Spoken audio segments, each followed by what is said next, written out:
Sí, ahí tenemos un pulgar arriba. Excelente, gracias. De acuerdo, ya. Entonces, pues bueno, para mí es un placer presentarles a Carolina. Ella es actuaria, se graduó de nuestra escuela hace algunos años. Cuenta con experiencia en el mercado de seguros costarricenses, de seguros y de reaseguro latinoamericano, perdón. Actualmente ella trabaja en una reaseguradora, sede en Londres, en pricing para programas de property casualty que se suscriben en el mercado de Londres. Ella está en el proceso de cualificación con el Instituto of Faculty of Actuaries de Reino Unido. Así que, pues, le agradezco mucho el espacio. Muchas gracias. Bienvenida. Muchas gracias. Gracias. Bueno, como dijo Juan Gabriel, me alegra mucho ver a tanta gente aquí. Realmente son muchas caras, algunas conocidas, pero me complace mucho que esta charla sea de para ustedes. Siéntanlo como que es una conversación entre ustedes y yo. Si tienen preguntas, díganlas. No hay un espacio específico de preguntas, es más como, o sea, si las hemos incluido y ustedes tienen alguna idea o algún comentario que quieran hacer, pues simplemente lo hacen y hagamos esto flexible. ¿Ok? Esa va a ser la idea para la presentación. Entonces, pues la temática gira en torno a la introducción al seguro y su dinámica de mercado. Como Juan Gabriel dijo, yo trabajo en una aseguradora que tiene sede en Londres. Entonces, lo que vamos a ver aquí es bajo esa perspectiva, desde los ojos de ese mercado. ¿Perdón? Allá. ¿Ahí estás allá? Sí, sí. Ahorita estoy de vacaciones. No se pase, Sí, exacto. Estoy de vacaciones. Pero sí, trabajo allá, entonces la idea es compartirles un poco cómo se ve el reaseguro de los usos desde ese ámbito, ¿ok?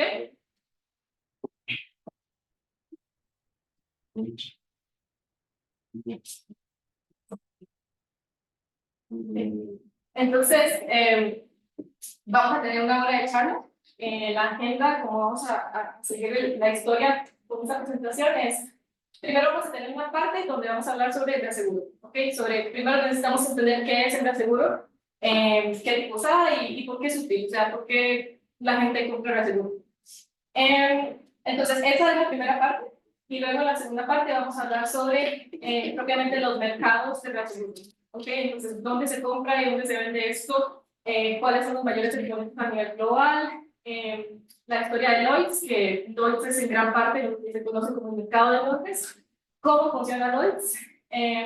Y finalmente, vamos a ver cuál es el papel de los actuarios en el proceso de la negociación de la tranza del reaseguro. ¿Ok? A través de la presentación vamos a ir dando pinceladas de esta última sección, pero esto nos va a ayudar como a darle un cierre a todas las ideas que vamos a ver a través de las diferentes secciones de la presentación. Pues, entonces, lo primero que necesitamos entender es qué es el reaseguro. La mayoría de ustedes, supongo, la mayoría de las personas en general, estamos familiarizadas con el concepto de lo que es un seguro, ¿no? O sea, un seguro es un producto financiero que una compañía nos vende y que sirve para protegernos contra un riesgo, una contingencia que pase, si hacemos una casa, si tenemos un seguro y hacemos un seguro y nos ayuda a cubrir las pérdidas en un momento donde nosotros podemos estar financieramente no en la mejor posición, ¿ok? Entonces, esa es la idea de los seguros, es transferir riesgo a otra entidad, ¿ok? Entonces, esto es el seguro, es lo primero que tenemos que entender, ese es el cimiento. Luego, sabemos que las compañías aseguradoras, pues son las compañías a nivel corporativo encargadas de vender masivamente los seguros a las personas. Entonces, las personas son las que van a recibir la protección. La aseguradora va a vender el seguro a las personas, ¿ya? Pero, ¿qué pasa con las aseguradoras? Pues las aseguradoras también necesitan protección, porque llega un punto donde a veces las aseguradoras venden tanto negocio, empiezan a sufrir tantos riesgos, que empiezan a haber acumulaciones. ¿Okay? Por ejemplo, digamos, pensemos en Costa Rica y pensemos en una aseguradora que vende muchos seguros y todos son en San José. Y son seguros de casas contra terremotos. Entonces pasa un terremoto, destruye todo San José y esa aseguradora va a tener pérdidas en prácticamente todo su portafolio porque todo San José se destruyó. Entonces, eso puede ser muy problemático para una aseguradora. Recordemos que cuando hablamos de riesgos, el la administración de riesgos necesitamos diversificar los portafolios. Necesitamos tener riesgos en diferentes, en áreas que no estén correlacionadas para que el negocio, digamos, sea saludable. Cuando hay muchas concentraciones, eso es peligroso para las aseguradoras. Entonces, ahí es donde las aseguradoras buscan un seguro para proteger sus portafolios. ¿Okay? Y ahí es donde entra el reaseguro. El reaseguro es el seguro de un portafolio de seguros. ¿Okay? Es el seguro de seguro. Luego hay otros términos que tal vez en algún momento escuchen. No es tan común, pero y hay un área muy especializada del seguro, pero también está la retrocesión, que es el seguro del reaseguro. ¿Ok? Es una cadena, es una compañía que asegura otra compañía, que asegura otra compañía.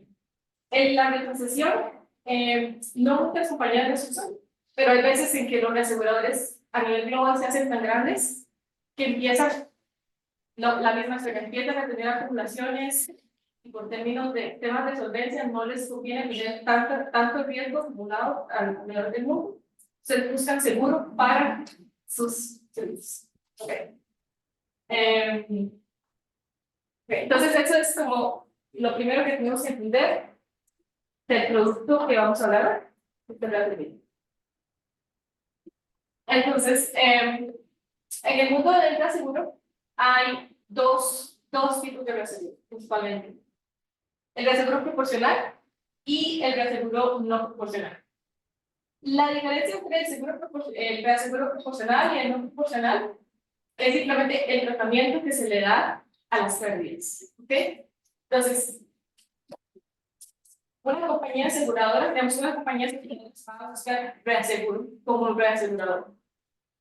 Entonces la compañía puede decirle, mira, tengo un portafolio de pólizas de casas y yo quiero que tú me cubras, tú te dejas el 60% de todas las primas y tú cubres el 60% de todas las pérdidas. Y yo me dejo el 40% de las primas y pago el 40% de todos los siniestros que sucedan.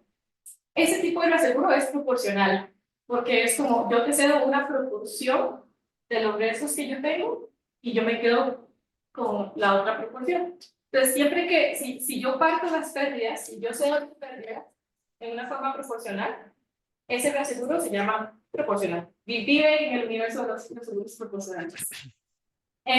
Si por el contrario, yo aseguradora digo, bueno, yo creo que yo no tendría problemas en un año en pagar pérdidas que lleguen hasta los, digamos, 10 millones de dólares. Yo me siento como hasta 10 millones de dólares. Pero si tengo pérdidas en el año que son más de 10 millones de dólares, ya no, o sea, creo que puedo entrar en problemas, creo que no voy a tener una suficiente plata para pagar. Entonces, voy a buscar un reaseguro que me cubra a partir de los 10 millones de dólares. Entonces, si yo tengo pérdidas, más de 10 millones de dólares, otra institución las va a absorber.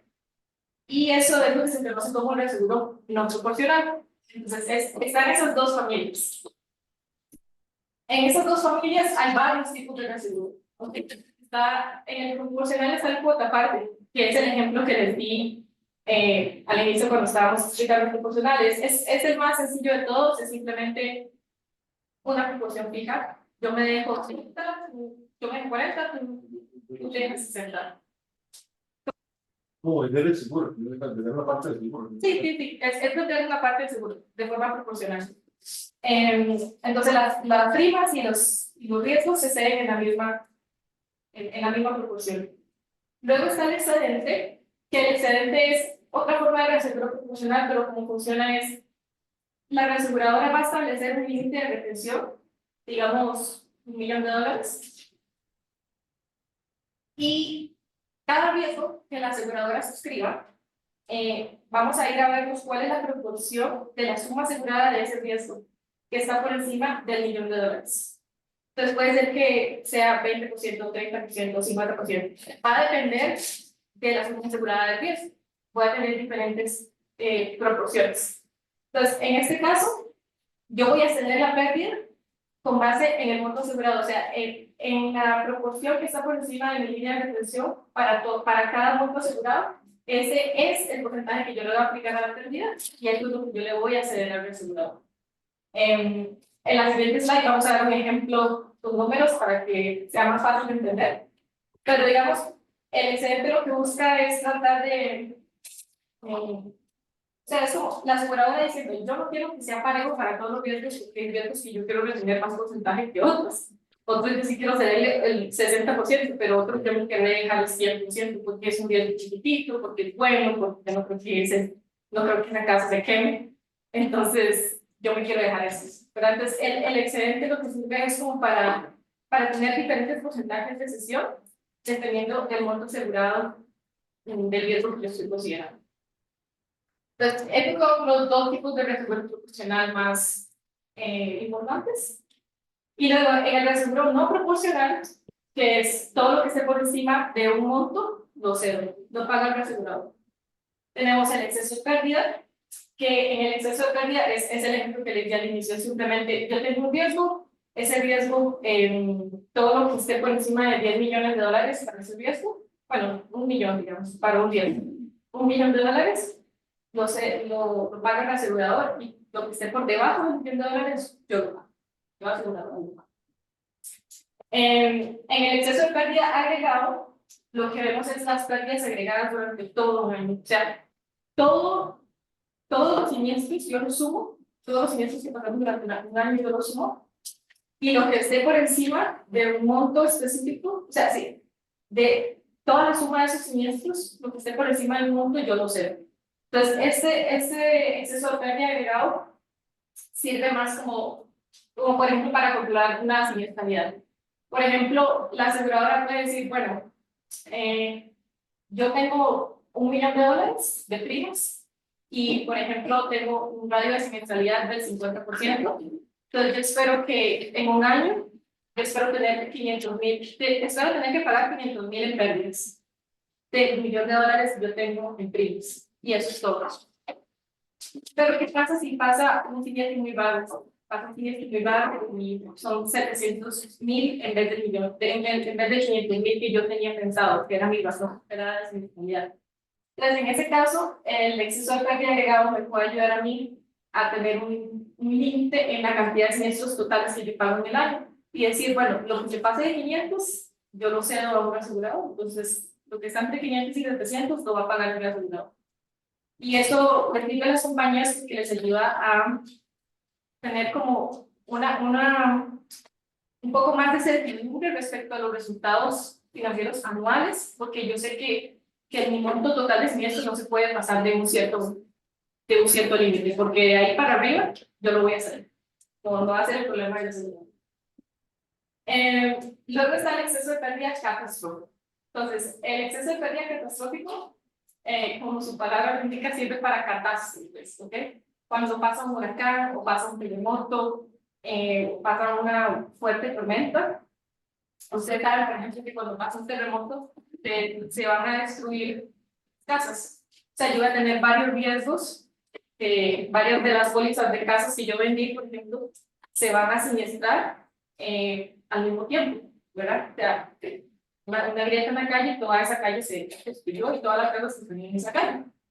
Entonces, cuando hablamos de catástrofes, tenemos que sumar todas las pérdidas por riesgo que fueron afectadas durante esa catástrofe, ¿ya? Entonces, eso es lo que hace el exceso de pérdida catastrófico. El exceso de pérdida catastrófico me va a cubrir la pérdida total generada por una catástrofe, ya sea un terremoto, ya sea un huracán, ya sea una tormenta. El asunto es que no va a ser por un tiempo ilimitado. La aseguradora va a tener un periodo de 72 horas y en 72 horas todos los desastres que ese huracán o ese terremoto causó, digamos, en 72 horas, yo los voy a sumar y esa es la pérdida que va a ser recuperada en el exceso de pérdida catastrófica. Si el huracán sigue por más de 72 horas, eso es una pérdida nueva.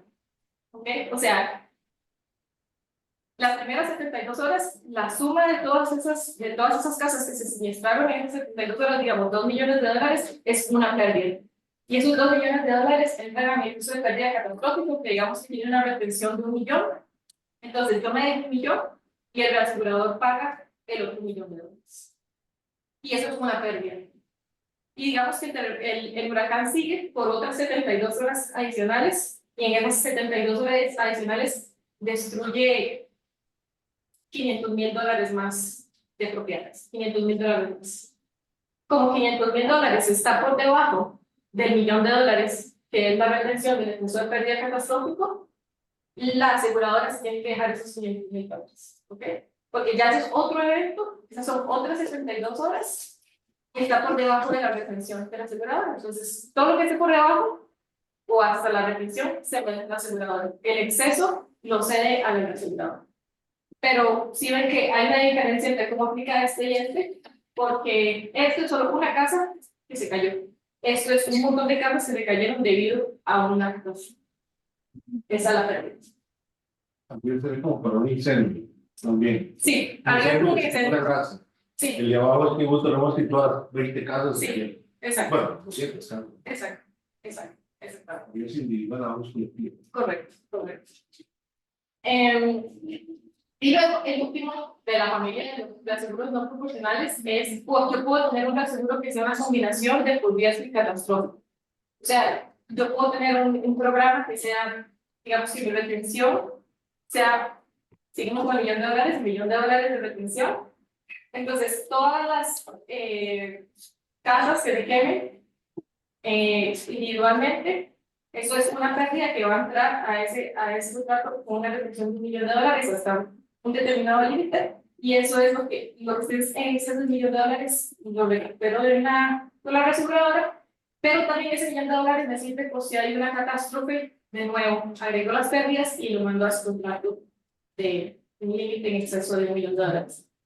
El tema aquí es que, por ejemplo, el tratamiento de las pérdidas determina que un contrato sea diferente de otro. Yo puedo decir un contrato de exceso de pérdida por riesgo, y ya por ser por riesgo, ya eso es un tipo de contrato.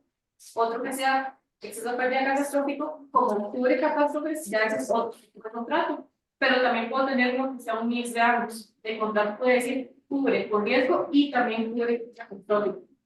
En la práctica eso no es tan común.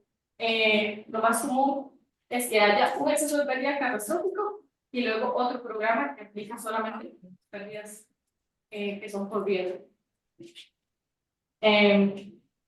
Ok, entonces estos son los dos tipos de reaseguro y, digamos, cada uno de los diferentes productos que pueden vivir en esas dos familias, proporcional o no proporcional. Hay otro concepto importante sobre el reaseguro, es cómo se cubren las pérdidas. Hay dos maneras en que las pérdidas se pueden cubrir. Lo que se conoce como risk attaching o losses occurring. Entonces, risk attaching es el reaseguro me va a cubrir todas las pólizas que se suscribieron durante el año del contrato. Entonces, si yo firmo un contrato de reaseguro que empieza el 1 de enero del 2024 y termina el 1 de enero del 2025, ese contrato va a cubrir todas las pólizas de seguro que se suscribieron durante el 2024, ¿okay? Que te vendieron en el 2024. Eso es diferente a decir que un contrato va a cubrir todas las pérdidas que pasaron durante ese año. Porque puede ser que yo tuve una pérdida este año de una póliza que yo suscribí el año pasado. Si ese es el caso, en un risk attaching, esa póliza no está cubierta. Porque esa póliza se suscribió, se vendió en un periodo diferente al periodo del contrato de la vida. Pues esa póliza no está cubierta, ese riesgo no se paga. Pero si es losses occurring, sí se paga, porque la pérdida pasó en el periodo del contrato de los seguros. Ok, entonces esas son dos diferencias, son dos diferencias muy importantes. Especialmente cuando pensamos en riesgos como, no sé,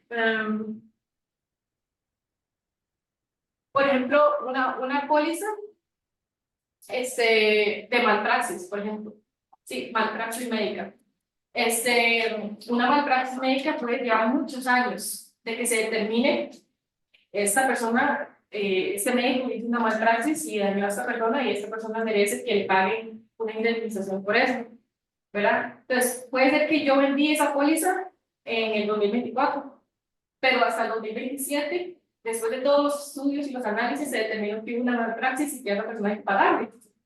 Si mi contrato de seguro es risk attaching, en el 2027, mi contrato de 2027 no me va a cubrir esa malpraxis, porque mi contrato va a estar por un año en el 2027, pero yo no vendí la póliza en el 2027, yo la vendí en el 2024.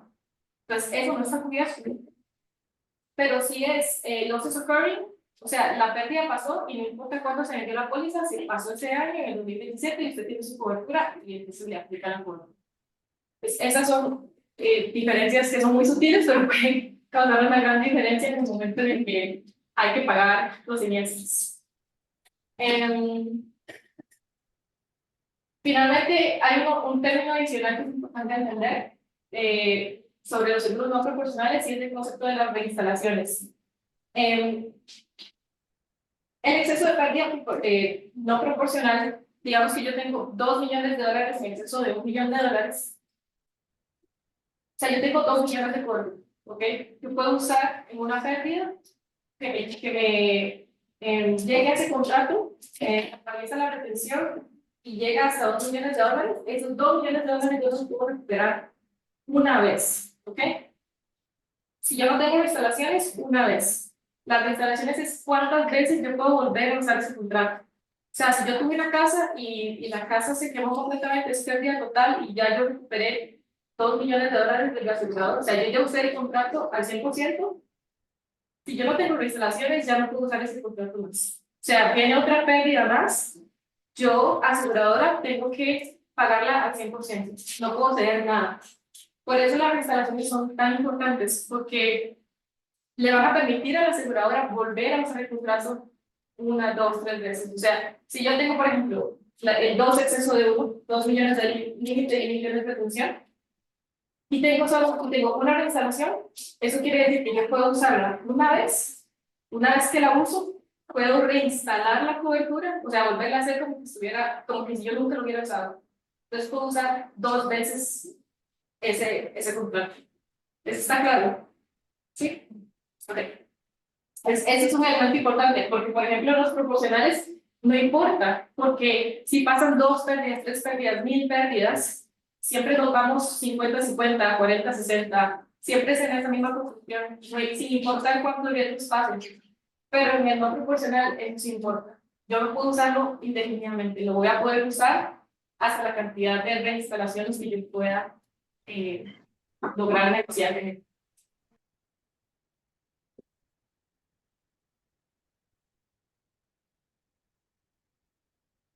Ok, entonces aquí hay algunos ejemplos. El ejemplo del contraparte, ese es el más sencillo de todos, ¿verdad? Es, por ejemplo, un contraparte de 60-40, el asegurador te deja el 60% y el asegurador le mandó el 40% de todos mis riesgos en mi portafolio.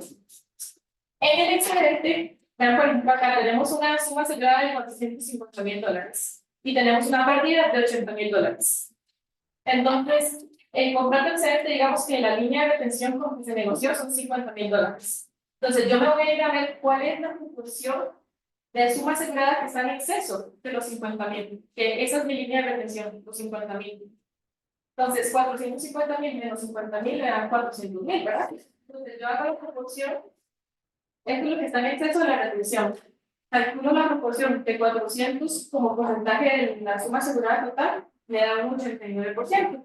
Entonces, del 80% que yo tuve de pérdida, lo que excedo es el 89% de esos $80,000.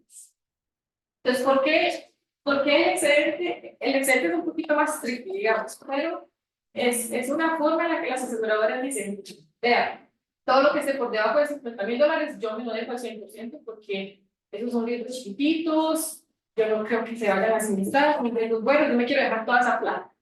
Pero de ahí en adelante, todo lo que esté por encima de los $50,000, yo le voy a ir aplicando una proporción y a medida que esté más lejos de esos $50,000, más voy a hacer de esos riesgos. Es un riesgo más grande y usualmente las aseguradoras lo que quieren dejar ir son los riesgos que son muy grandes que pudieran desbaratar el portafolio si ocurre una pérdida muy grande. Ese es el exceso de pérdida por riesgo. Entonces, ven que tenemos aquí esta línea de la retención, esta línea es el límite, entonces todo lo que caiga entre la retención y el límite, yo lo recupero con mi asegurador. Y todo lo que se fuera del límite, si es más grande que el límite, se tiene que retener. Y si es menor que la retención, la aseguradora se lo da. Okay. Y bueno, y finalmente este es el ejemplo del exceso, el exceso de pérdida catastrófico. Entonces, por ejemplo, vean, en este ejemplo tenemos un contrato que son $2 millones en exceso de $1 millón. Entonces, pasó un huracán que afectó estas tres casas en un periodo de 72 horas, ¿ok? Ese periodo se llama la cláusula de horas y eso es algo que se negocia. Entonces, se está pidiendo el seguro, se negocia cuántas horas definen un evento. Usualmente el estándar en el mercado son 72 horas. Entonces, pasa ese huracán y digamos que en un periodo de 72 horas destruye estas tres casas por un monto de, digamos, la amarilla, $250,000, la naranjada, 750, la negra, 500. Y cuando yo sumo esas tres pérdidas, me da $1.5 millones. O sea, esta es mi pérdida. Esta es la pérdida que va a ir a alimentar el impacto catastrófico. Entonces, en este caso, la pérdida seguida es $0.5 millones, ¿verdad? Porque yo me dejo el primer millón y lo que esté de los 2 millones, el millón, o sea, $0.5 millones. Entonces, esos son ejemplos que nos ayudan como a entender cómo funciona el seguro. No es muy complicado, pero es un poco, a veces hay que hacer algunos ejemplos para que a uno se le quede pegado en la mente cómo funcionan esos programas, pero vean, digamos que las ideas básicas son relativamente simples de cómo funcionan, cómo suceden las pérdidas en este tipo de programas. Ok. Ahora lo que vamos a hablar es por qué es útil, por qué el seguro es útil. Bueno, el aseguro nos ayuda a limitar la exposición. Como dije, puede haber muchas exposiciones y mucha correlación, y yo quiero limitar eso. Me ayuda a evitar pérdidas grandes, a controlar volatilidad, o sea, que hayan picos de pérdidas, y yo no quiero tener pérdidas muy grandes y yo las quiero ceder. Mejora los resultados, me ayuda a controlar mi margen de solvencia, puede también aumentar mi capacidad de ejecución. Eso lo que significa es, a medida que yo tenga más de seguro, yo voy a poder vender pólizas de seguro con límites más grandes. Y si yo puedo vender pólizas más grandes, puedo recaudar más plata, básicamente. ¿Ok? Y eso puede ayudar a los resultados financieros. Y finalmente, asistencia financiera. Eso es otra área que se llama el seguro financiero y lo que trata es de explotar poquillos en las regulaciones de los países para tratar de modelar el seguro de forma tal que obtengan ventajas financieras. ¿Okay? Esa es otra de las aplicaciones que tienen aquí. Alan. ¿Eso es útil para la aseguradora o para la aseguradora? Para la aseguradora. Para la persona que adquiere el seguro. Entonces, ¿por qué es útil? Bueno, no sé si es útil. Ajá, sí. Claro, porque a las reaseguradoras les sirve el negocio. Sí, Porque las reaseguradoras siempre te van a cobrar las pérdidas esperadas más un margen de ganancia. Entonces, siempre, la reaseguradora siempre va a obtener ganancias en el precio de ese seguro. ¿Sí? Pero digamos, el efecto que tiene el seguro en las métricas financieras de la aseguradora puede generar todo este tipo de beneficios, digamos. Y la aseguradora siempre se va a beneficiar, siempre y cuando el precio sea razonable, ¿verdad? Sí.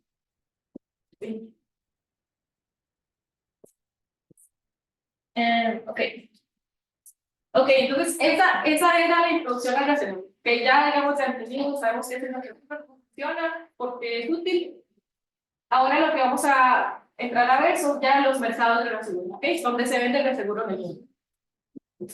Entonces, aquí tenemos un gráfico donde tenemos los diferentes mercados a nivel global. Esos son como los exponentes más grandes donde se venden seguros y reaseguros, donde se suscribe la mayor cantidad de primas a nivel global.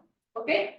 Entonces, vemos que el mercado de Londres, para lo que es seguro directo, son 55 billones de dólares. Esas son cifras del 2020, 55 billones de dólares, seguido por Estados Unidos, luego Japón, Bermuda, Singapur y por último Hong Kong. O sea, esos son los centros donde se vende seguro directo de una forma más pasiva a nivel global. ¿Ok? Y lo que tenemos a la par es la parte del reaseguro. Entonces, vean, Londres son 29 millones de dólares en Londres, 59 billones en Alemania, 33 en Suiza. Entonces, a nivel global, esos son los tres exponentes en reaseguro. Primero es Alemania, luego sigue Suiza y en tercer lugar está Londres. Cuando sumamos las primas de seguro directo y de reaseguro, que son 89 millones, 84 millones de dólares, y vemos solamente lo que es Londres, eso representa el 8% de las primas globales. O sea, es una concentración demasiado alta para un solo lugar a nivel global, que haya un 8% de todas las transacciones mundiales de seguros y reaseguros. Es una de las concentraciones más altas. Entonces, eso es como lo que tiene especiales de mercado, que concentra mucho conocimiento y mucha expertise de todo, a nivel global, por la cantidad de seguro y seguro que se transa en ese mercado. Esto es como nada más para que tengamos el contexto del mercado que estamos hablando. Ok, ahora, ¿qué nos referimos cuando decimos el mercado de Londres? ¿Qué se entiende por eso? Lo que se entiende es un mercado donde se transa seguro y reaseguro cara a cara, ¿ok? Y esa parte es muy importante, podría sonar como, bueno, ya estamos en una era que es digital, todos lo hacemos por computadoras, pero Londres tiene una gran tradición de más de 300 años de que este tipo de negocio se transa cara a cara, literalmente, en un mercado de seguros, hablando y las relaciones entre aseguradores y brokers y reaseguradores, las relaciones que existen son muy importantes. Y todo eso se cultiva y se trata de crear un mercado donde la gente hable, interactúe y se discutan los riesgos en persona. Por eso, para formar parte de este mercado, es muy importante que las compañías tengan algún tipo de presencia en Londres para que puedan acceder a Lloyd's, que es el mercado, digamos, de Londres, donde todas las aseguradoras llegan a conversar sobre riesgos y a suscribir, o sea, llegan a vender. Un broker llega, le presenta un riesgo a un asegurador o un asegurador y le dice, mira, estas son las características, ¿quieres participar? ¿No quieres participar? Esta es la prima, o sea, hay un gran proceso de negociación y todo esto se lleva a cabo en Lloyd's, ¿ok? Lloyd's es el mercado del que ahora vamos a hablar.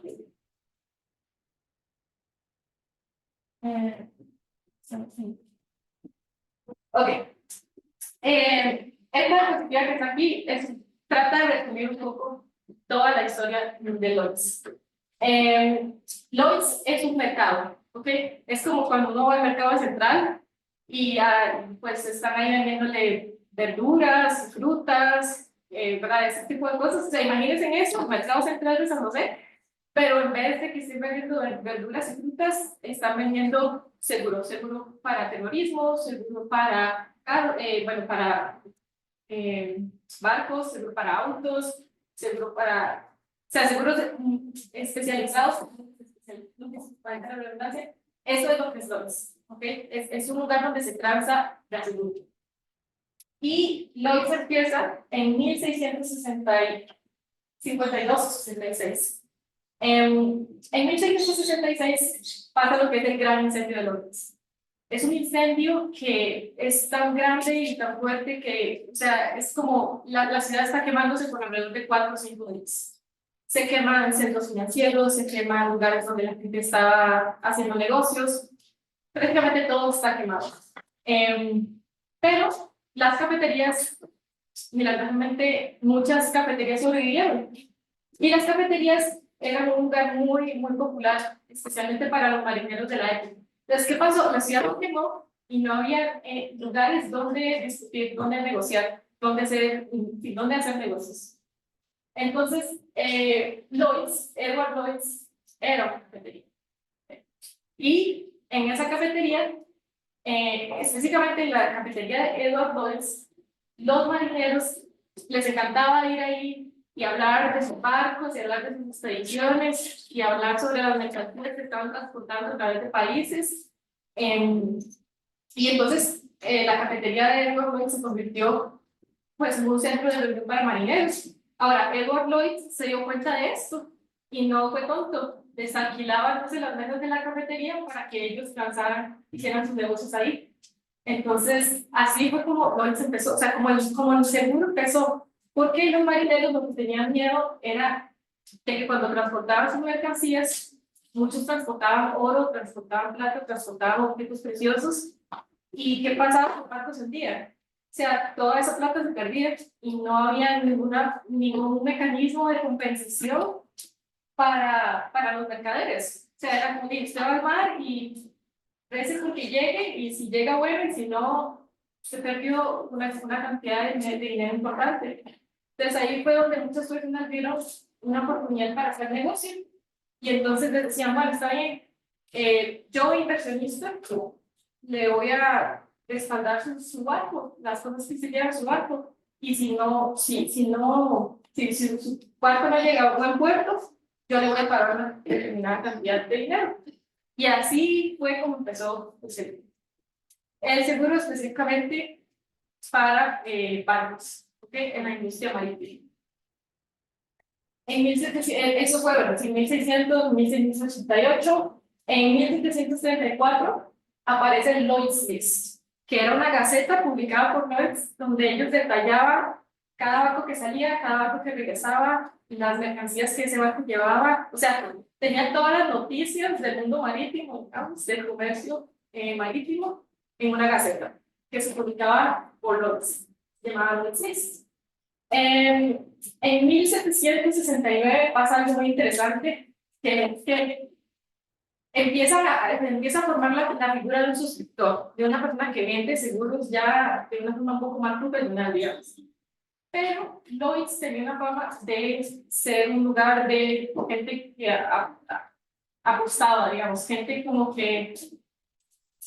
era muy profesional, gente que estaba dispuesta a poner plata por eventos que era más que todo como una apuesta. Entonces, había una reputación de la gente que no sé ustedes lo que están haciendo es apostando con los riesgos, ustedes ni siquiera saben de barcos, ustedes no saben qué están haciendo, qué están moviendo, en qué están invirtiendo.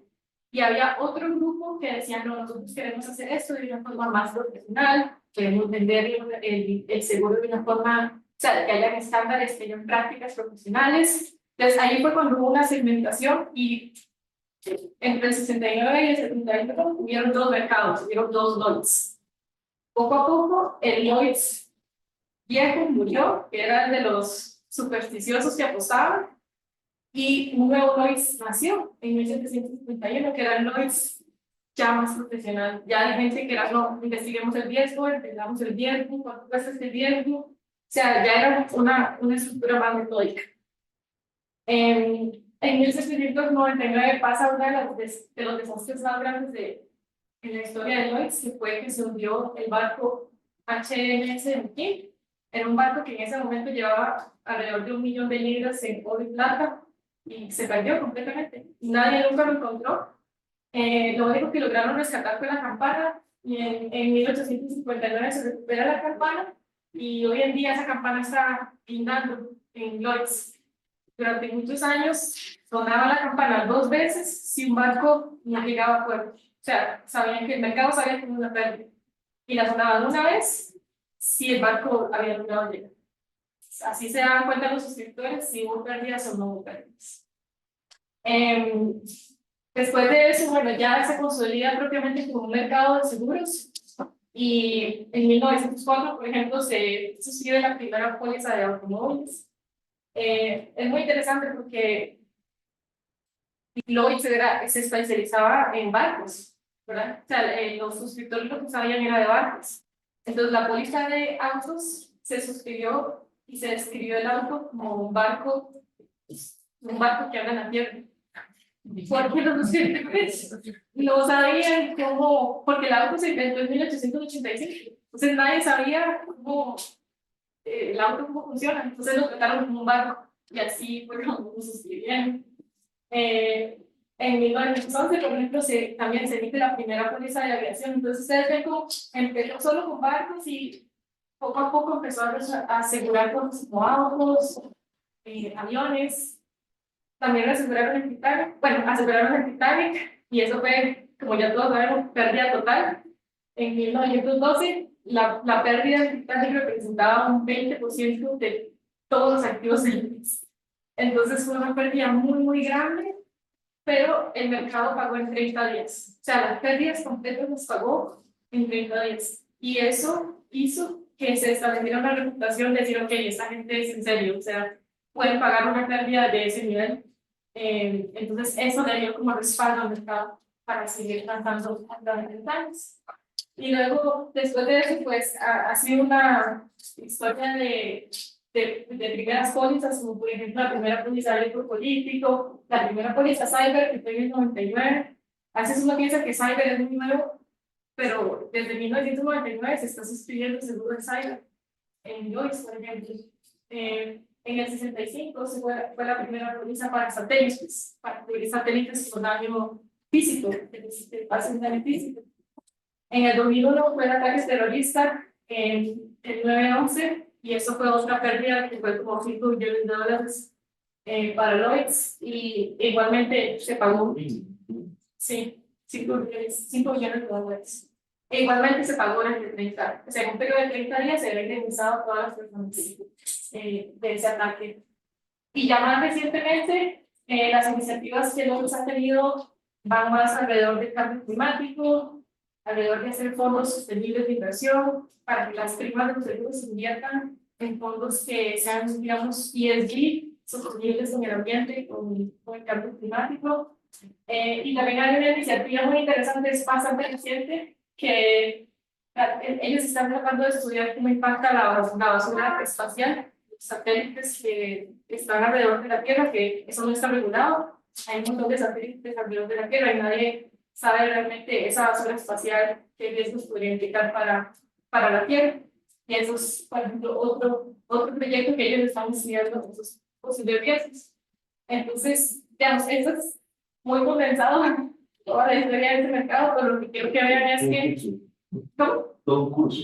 Sí, pero lo que quiero que vean es, digamos, cómo ha sido un mercado que tiene muchos años de existir, y aún así ellos se apegan mucho a sus tradiciones de tenemos un mercado donde hablamos las cosas cara, donde el broker viene y me presenta el riesgo y lo conversamos y hay una negociación. Y por eso es que la forma en que se transa es particular, porque hay todo un proceso de negociación que te deriva de todas estas prácticas y una experiencia años de estar existiendo, ¿verdad? Entonces, esas conversaciones en cafeterías se traducen ahora en negociaciones cara a cara en este mercado.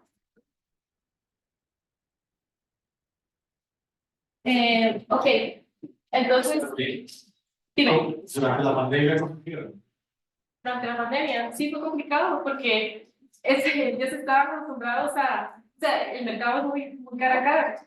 Sin embargo, sí se ha migrado mucho.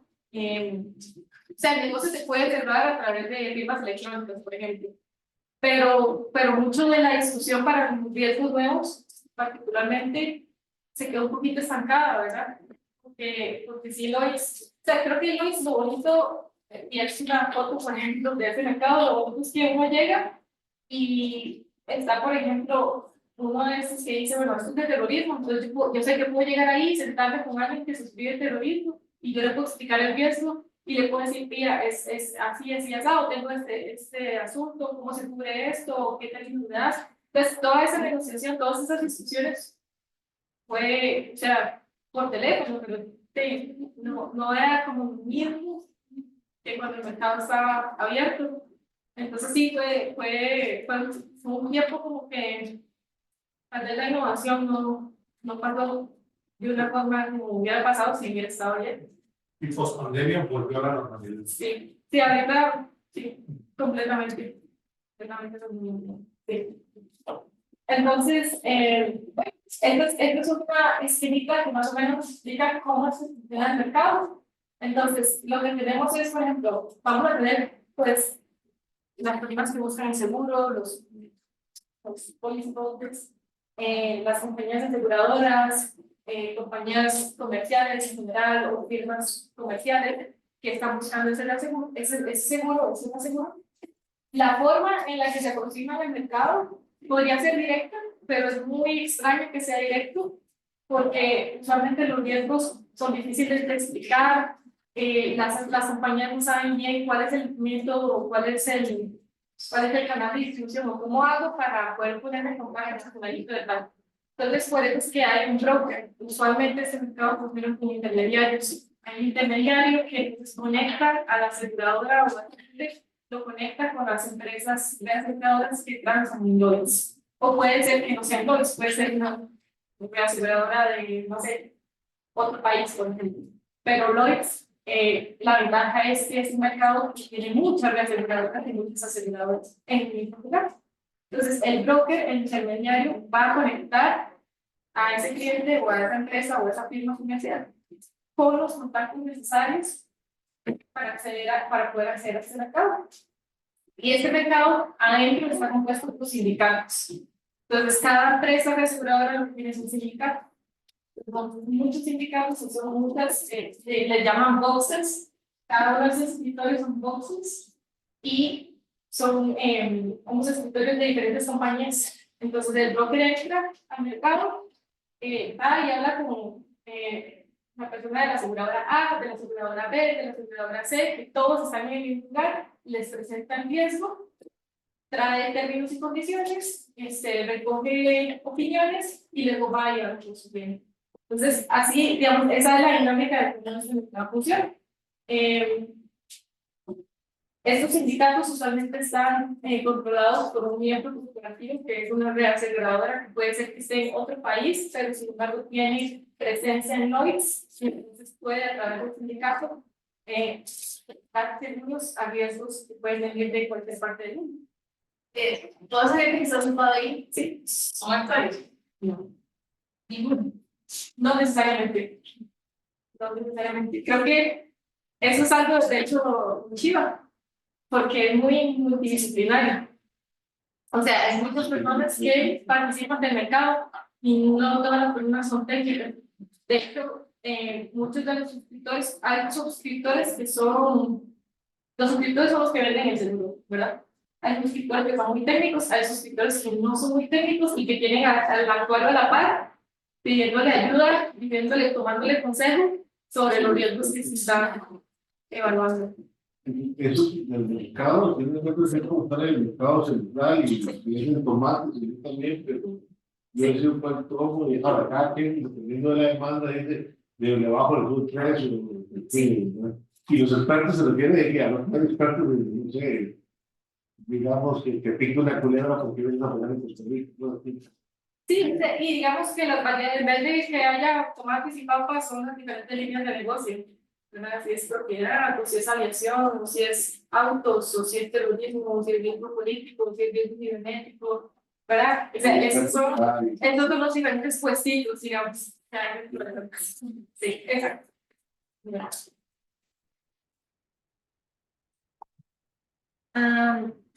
Esta gráfica, lo que quería mostrarles es que Lloyds opera a nivel mundial.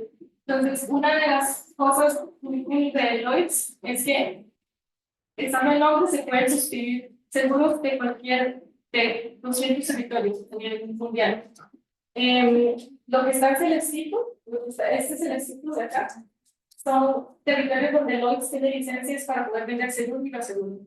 Entonces, todo lo que es Estados Unidos, Canadá, Europa, Reino Unido, partes de Asia, Lloyds tiene licencias, o sea, Lloyds puede vender seguros y reaseguros de riesgos que vengan de esas geografías. De las geografías que están en azulito oscuro, solamente puede vender reaseguro, o sea, no seguro directo, solo se puede reasegurar. Y las que están en gris son territorios que le llaman crossover. Costa Rica es un territorio crossover, por ejemplo.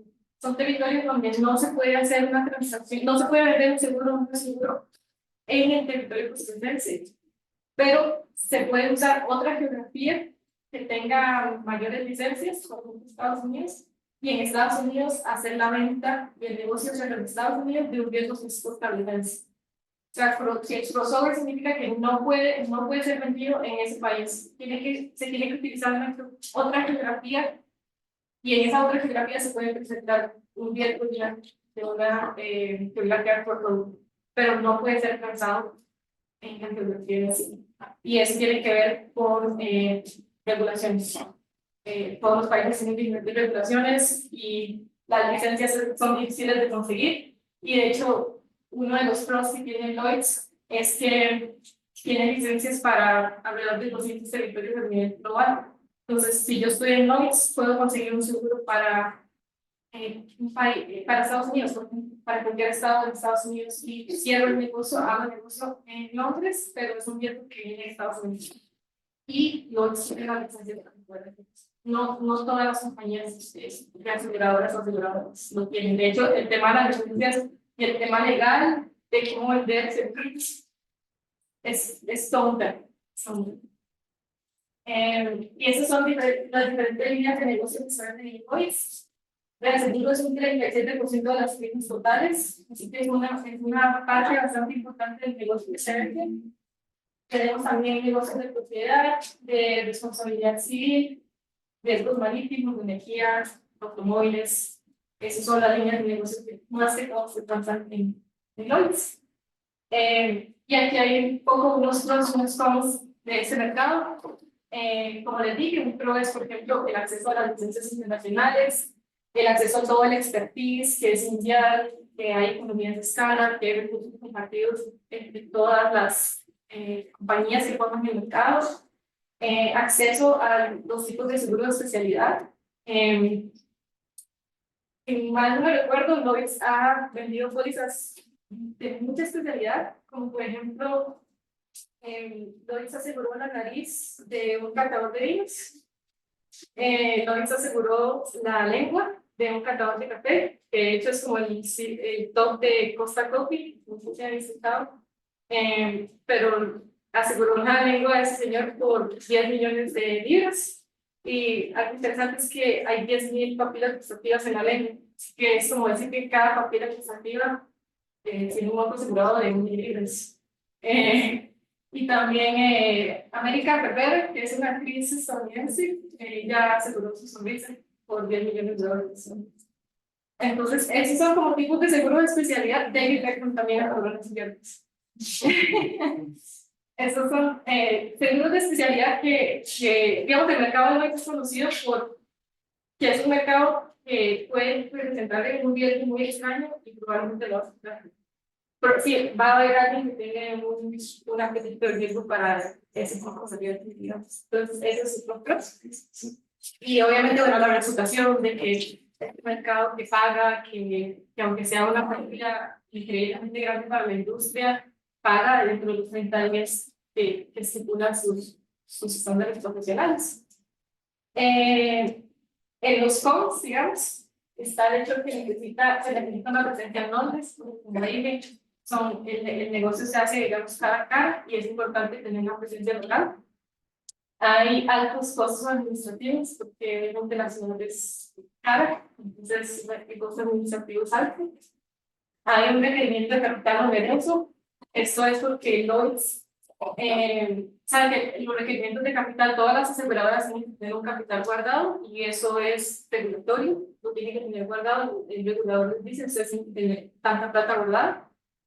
Lloyds, el requerimiento de Lloyds es el requerimiento regulatorio de la mayoría de los países más un 35%. O sea, lo inflan en un 35% para hacer como que haya una estructura más sólida y que haya más confianza en el mercado. Pero obviamente eso quiere decir que para una empresa es caro estar ahí porque tiene que guardar 35% más de lo que cualquier otro país te pediría guardar. Bueno, y el último tema es que es un mercado que definitivamente necesita avanzar en temas de inclusión y diversidad.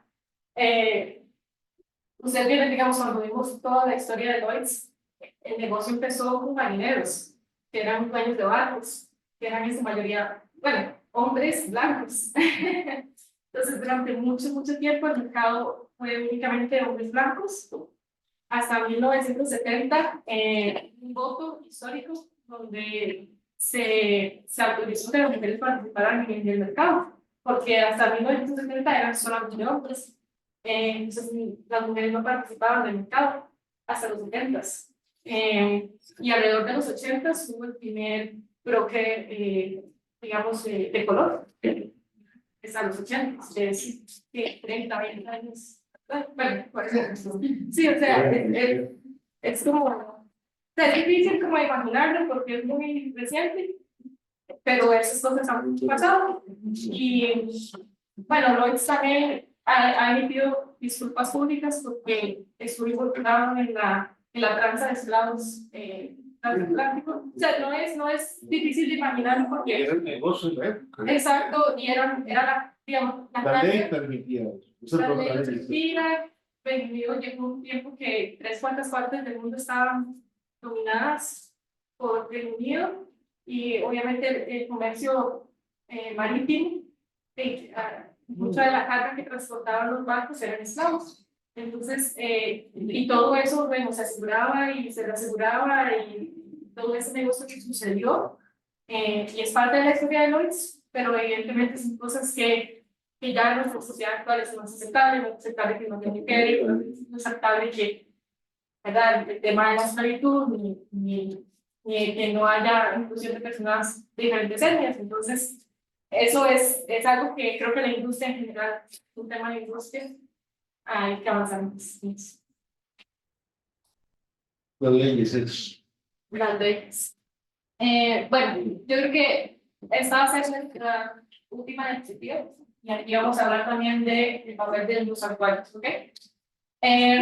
Ok, esto es muy cool. Esto es cuando se suscribió el Titanic, cuando se aseguró el Titanic. Esto es los documentos, el documento histórico de 1912, donde cada una de esas firmas que ustedes ven aquí son los suscriptores. Y a la par de cada nombre hay un monto. Y ese es el monto que cada suscriptor estaba dispuesto a poner para asegurar el Titanic. Entonces, el Titanic se aseguró por $1 millón. Y, por ejemplo, digamos, este aportó $2.500, este aportó $10.000. O sea, todos aportaron hasta sumar ese $1 millón, ¿verdad? Sí. Todos esos nombres, todas esas personas tuvieron que pagar una pérdida muy alta cuando el Titanic finalmente se hundió, ¿verdad? Pero esto muestra, es un registro histórico de cómo se transaba este tipo de productos y cómo se sigue transando en la actualidad. Entonces, el proceso es, como les dije, va a haber una firma comercial, una aseguradora que va a requerir el gasoducto, ¿no? Entonces, esa firma va a contactar a un broker. Y ese broker va a hablar con la aseguradora y va a decir, bueno, cuál es, o la firma comercial, digamos, en este caso, los dueños del Titanic, qué es lo que estás buscando asegurar, cuál es tu riesgo, qué es lo que te preocupa. Ok, entonces, ese es el riesgo. El broker prepara lo que se llama un slip, que es un documento donde se especifica cuál es el riesgo, qué es lo que se quiere cubrir, cuáles son las condiciones que le están buscando. Es como un resumen del riesgo, ¿ok? Una vez que el slip está listo, el broker comparte este slip y tal vez una información sobre el riesgo, ¿verdad?, con varios mercados. O sea, el broker va a Lloyds y se sientan los diferentes escritores y les presenta el riesgo a varios mercados, a varios reaseguradores o aseguradoras. Les explica, bueno, tengo esta oportunidad de negocio, ¿quieres participar? ¿No quieres participar? Entonces, los reaseguradores o los aseguradores piensan, analizan la información que está en el slip y dan un precio. Entonces dicen, ok, yo estoy dispuesto a participar, pero el precio tiene que ser este. El precio tiene que ser este. O sea, todos van a tener un precio diferente dependiendo de su visión de riesgo, ¿verdad? Después de que el broker recoge todos esos precios, el broker junto con el cliente, con la compañía, van a decidir cuál es el reasegurador o el asegurador líder. ¿Ok? O sea, ese líder tiene como beneficios especiales. Ese líder va a tener la mayor participación en el riesgo. Entonces, por ejemplo, yo tengo un riesgo de $1 millón, el que tenga, no sé, 25% de ese $1 millón puede ser que ese sea el líder. O sea, el que tenga el mayor porcentaje de aseguramiento del monto asegurado, ese va a ser el líder. Y el líder es muy importante porque el líder controla mucho de los términos y condiciones y el precio final que se va a terminar cobrando por ese seguro o por ese seguro.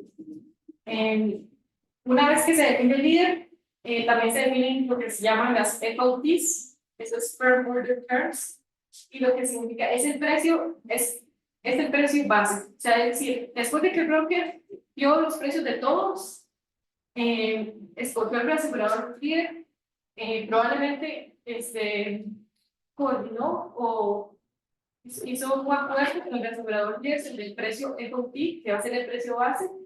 Ese precio base se presenta a los demás mercados y esos demás mercados se va a llamar mercados seguidores. O sea, los que ya cotizaron se les presenta otra vez este precio y se le dice, estos son los framework returns, este es el precio, tómenlo de aquí.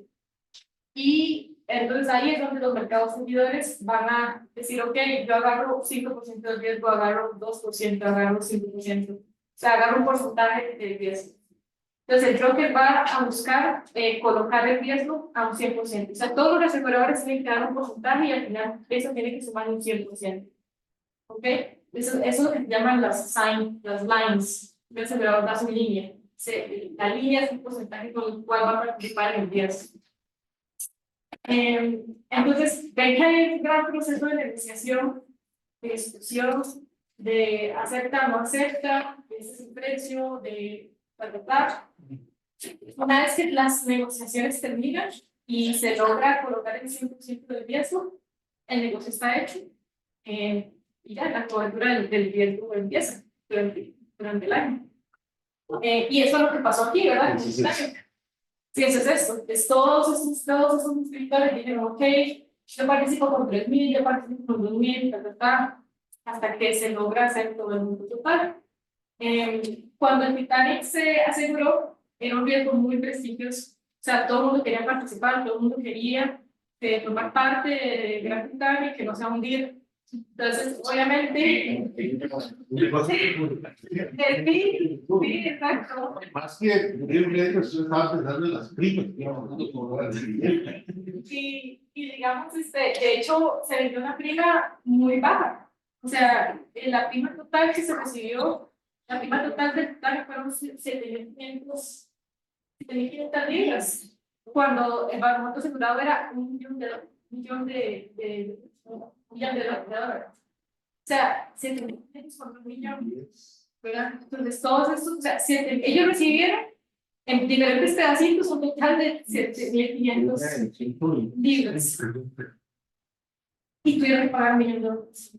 Entonces, eso fue uno de los eventos más grandes de la industria y por eso es que ahí te digo, bueno, si ellos logran pagar ese $1 millón, si el mercado es robusto, porque evidentemente este riesgo estaba en ganga, ¿verdad? La prima justa para lo que al final se terminó pagando. Entonces, sí, eso es una historia interesante. De hecho, solamente el broker solamente duró 3 días en conseguir un 100% de aprobación de todo el mercado para poder asegurar el Titanic. Y curiosamente, solamente hubo un suscriptor que se negó a participar de este riesgo y ese suscriptor era un marinero. O sea, él tenía barcos y todo, y decía que creía que la panza del Titanic no era lo suficientemente profunda. Entonces él no participó y fue el único que no pagó. Sí, es una historia muy sí.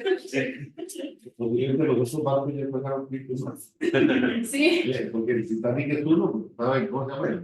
El Britannic y el Titanic. Sí, sí. De hecho, los dos $1 millón de libras estaba. Sí, estaba. Y sí, inclusive, bueno, eso fue en 1912, ¿verdad? Entonces, cuando se estaban diciendo las comunicaciones de que el Titanic se había hundido, en Londres mucha gente no lo creía. O sea, primero había gente que no lo creía, y después había gente que no le había llegado ni siquiera la información. O sea, ni siquiera había escuchado nada.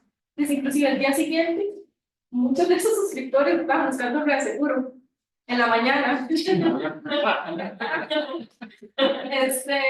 de hecho muchos consiguieron a precio normal de los aseguradores que no habían escuchado nada o que creían que no era mentira. Sí,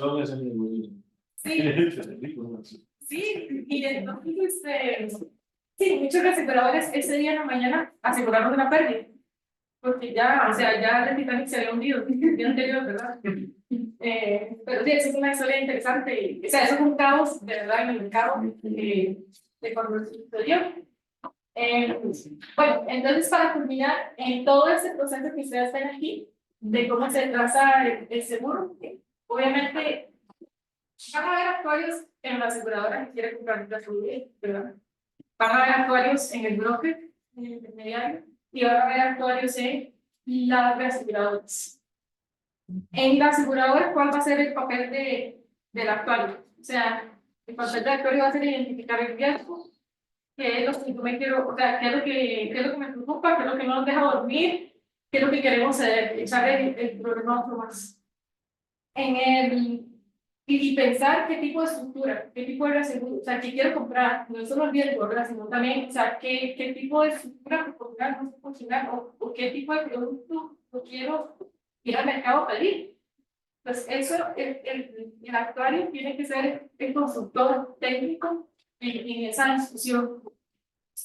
Luego, en el broker también va a necesitar actuarios, porque una vez que el broker le presente el riesgo a los mercados, o sea, el broker no puede ser solo hablado y ya, ¿verdad? Necesita mostrar también hechos técnicos, necesita mostrar que sabe del riesgo que está vendiendo, que sabe de lo que está hablando. Entonces, los actuarios en un intermediario, más que todo, funcionan como consultores, ¿ok? Como para entender el riesgo que estamos vendiendo, y también cuando recibimos los precios de los mercados, el broker necesita saber si ese precio está inflado, si está pegado, o sea, si está pegado al techo, si está razonable, o si está, bueno, si está muy bajo, es excelente, ¿verdad? Pero si no, o sea, necesito un actuario que diga, ese precio está, es demasiado alto, o sea, eso no tiene ni pie ni cabeza, o ese precio tiene sentido, entonces podemos sentarnos y tener una negociación, porque lo que me están diciendo tiene sentido.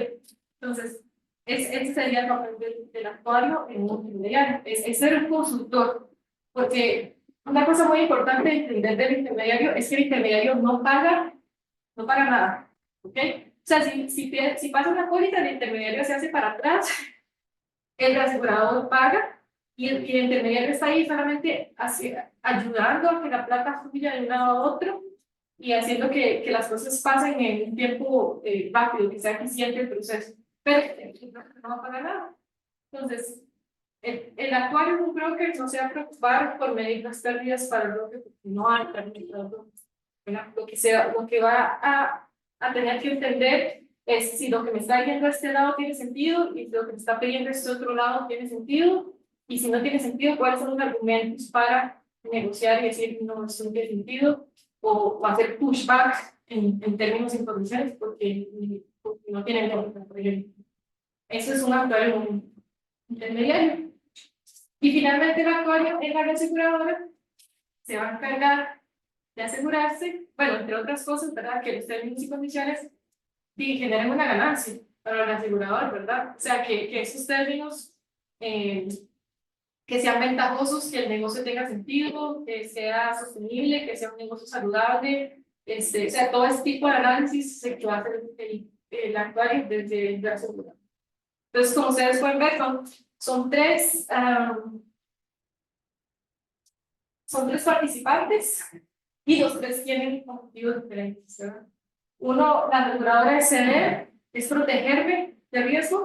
El broker es asegurar que las transacciones pasen eficientemente, que el riesgo esté colocado al 100%, que encontremos capacidad, porque eso es otra cosa, a veces no es, o sea, no hay aseguro en términos competitivos, y eso es un problema, es un gran problema. Y en el reasegurador es asegurarme que el negocio que yo estoy agarrando, que los términos y condiciones que estamos negociando sean, o sea, que me generen una ganancia, que sea un negocio que tenga sentido para la aseguradora. Entonces, toda esa parte técnica de análisis la tiene que hacer el actuario. Y luego, obviamente, es el regulatorio, que pues ese engloba todo este negocio, y también en actuarios ahí están ayudando a definir políticas, a definir los requerimientos de capital, buscarle la puerta a una aseguradora que está haciendo negocios que son demasiado arriesgados, que pueden poner en peligro a los consumidores, o sea, ese tipo de cosas. Eso sería el actuario del monto regulatorio, ¿verdad? Es entender que el mercado está funcionando de una manera saludable y financieramente sostenible. Y todo eso, son oportunidades para el actuario de agregar valor en esa cadena de transacción y negociación.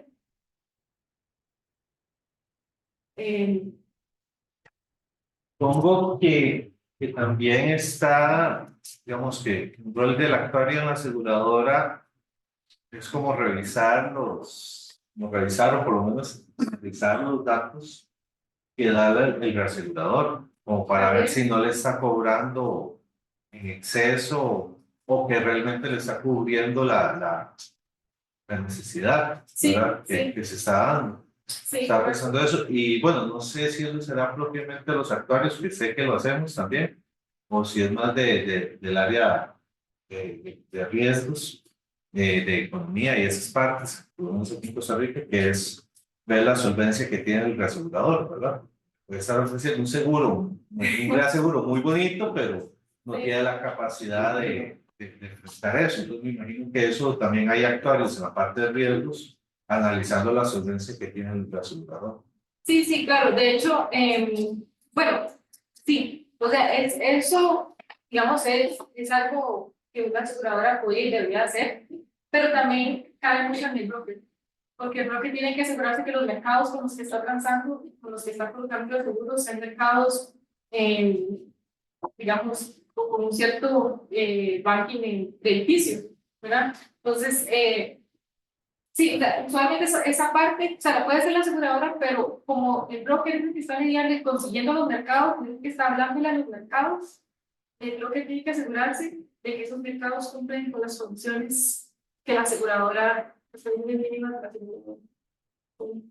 Sí, claro, Sí, sí, el porque marco el broker no le regulatorio. sirve tampoco que firmen con alguien y después quede mal el broker, porque Claro. ahora la va a decir, pero No, claro, vos porque me no. recomendaste a este Exacto.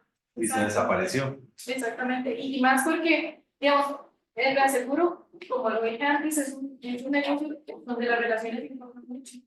Y se trata de construir relaciones de largo plazo, de que los negocios sean sanos y sostenibles. O sea, es como, sí, si un asegurador completamente no paga durante un año, o sea, ¿cómo vas a ir el año siguiente al mercado a ver todas las caras y a decirles, hey, ¿verdad? O sea, nadie va a confiar en ese asegurador más.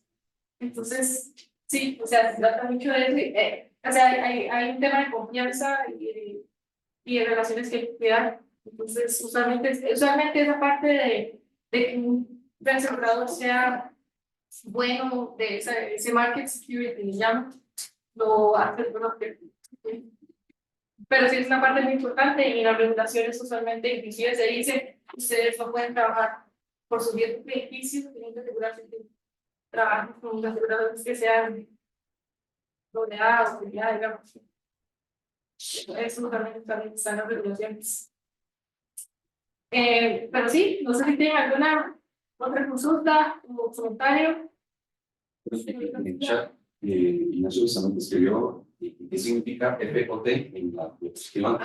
Sí, significa Firm Order Terms. Significa Firm Order Terms y lo que significa, o sea, se le llama FOT al precio que ya, digamos, que el cliente y el broker definió como ese es nuestro precio base. Y con ese vamos a abrir el mercado y Eso justo.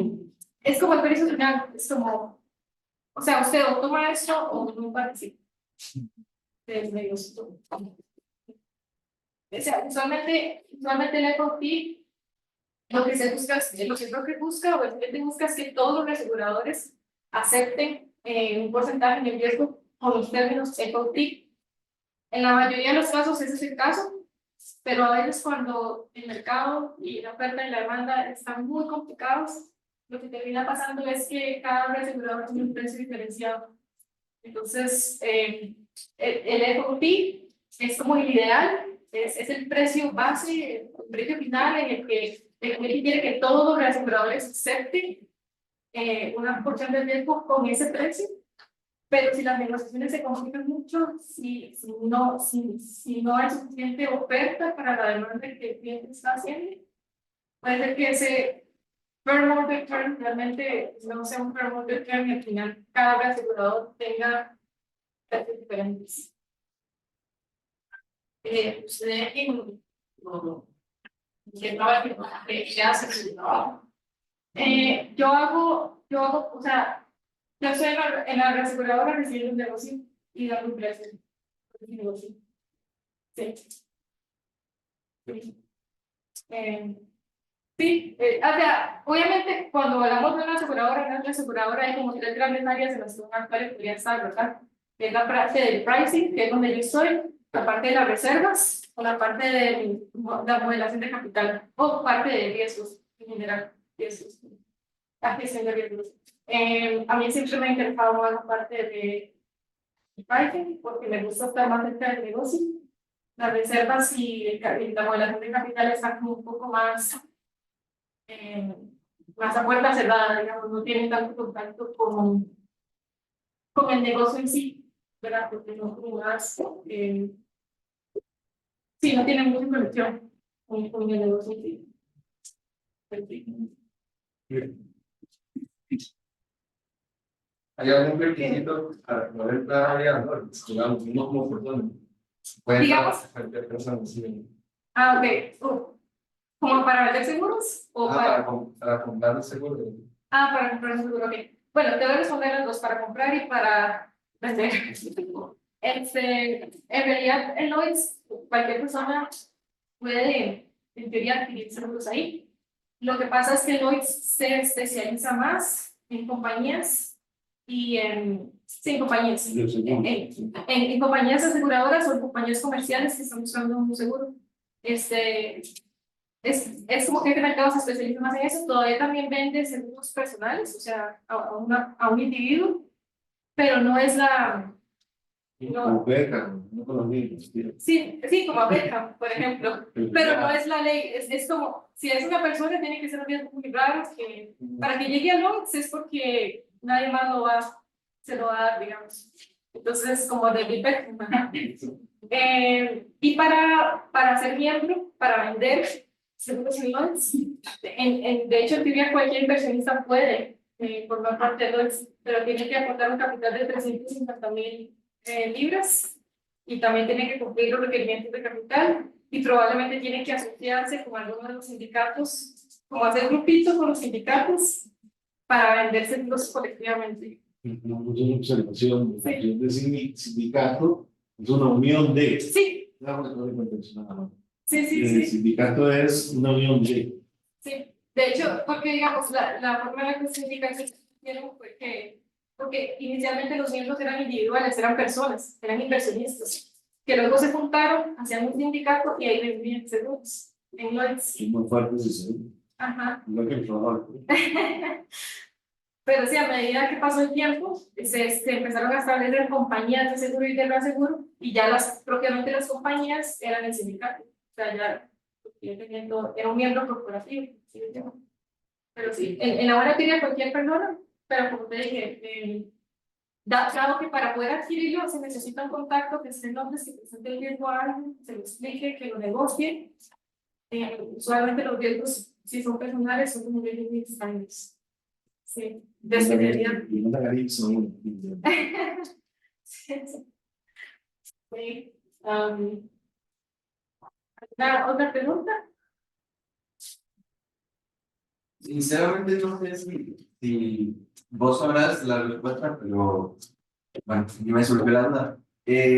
Las empresas, tanto aseguradoras como reaseguradoras, pueden tener un portafolio de inversiones o nada más se centran en los servicios que ellos dan. Digamos, su única fuente de ingresos es el venta y seguro.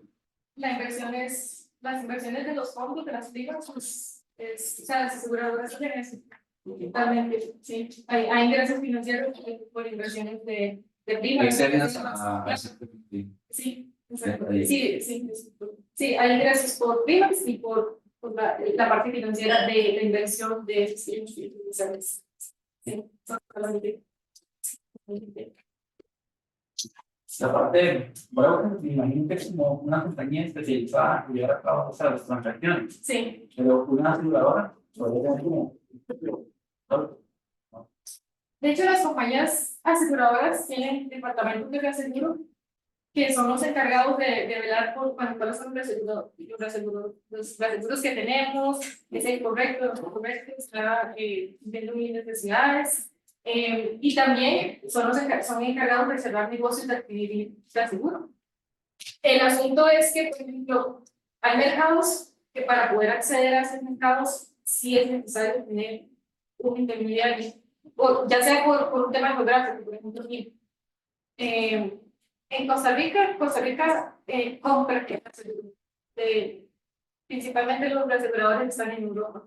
Entonces nosotros estamos aquí, los reaseguradores están en Europa, y entonces, o sea, ¿con qué confianza los reaseguradores de Europa van a asistir un riesgo en Costa Rica? Si les llega así como, alguien los llama, y es como, ¿usted quién es? ¿Ya? Y pues, no tengo nada de su compañía. O sea, es como, hacerlo así en seco puede ser que sea muy complicado. Entonces, por eso es que hay intermediarios. Pero en la buena teoría, una compañía aseguradora puede hacerlo directo.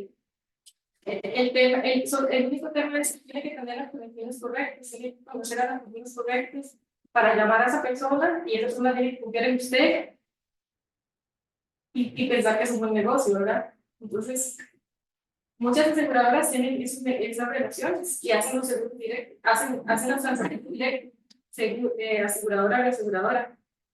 Pero en la práctica no es tan común, porque el aseguro, por ese tema de que está fácil con todo el mundo, el asegurar está en todo el mundo, hay una barrera de idioma también, hay barreras de licencias, como por ejemplo Lloyds, que no puede suscribir nada en Costa Rica.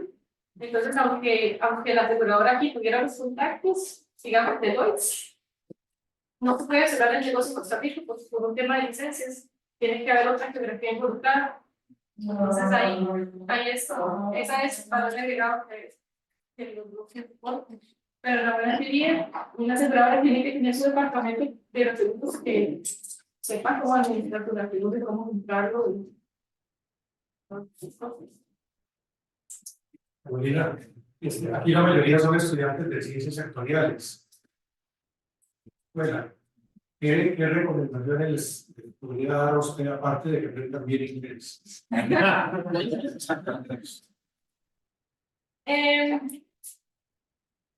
Creo